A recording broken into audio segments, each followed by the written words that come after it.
नमस्कार, आज आपण बनवणार आहोत उन्हाळा स्पेशल थंडगार आईस्क्रीम लस्सी। अतिशय कमी वेळात तयार होणारी ही रेसिपी कशी बनवायची, चला तर मग सुरुवात करूया। त्यासाठी लागणारे साहित्य बघून घेऊयात।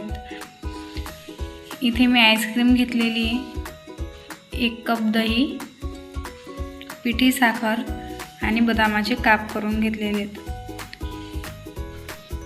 सगळ्यात आधी आता आपण दही फेटून घेऊयात।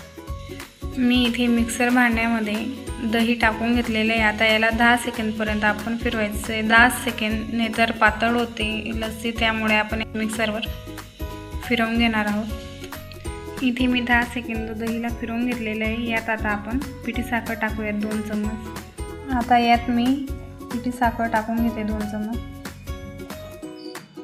आणि याला परत आपण 10 सेकंदपर्यंत फिरवून घेऊ। लस्सी बनवून रेडी झाली। आता याला आपण ग्लासमध्ये सर्व करून घेऊयात। तुम्ही बघू शकता खूप छान अशी लस्सी झालेली आहे। इथे लस्सी रेडी झालेली आहे। आता यावर आपण आईस्क्रीम टाकूयात आणि वरून ड्रायफ्रूट टाकून आता आपण याला सजवून घेऊ। तुम्ही बघू शकता छान अशी लस्सी रेडी झालेली आहे। तुम्हाला ही रेसिपी कशी वाटली ते कमेंट करून नक्की कळवा। आपल्या चॅनलला लाईक करा, शेअर करा आणि सबस्क्राईब करायला विसरू नका। थँक्यू।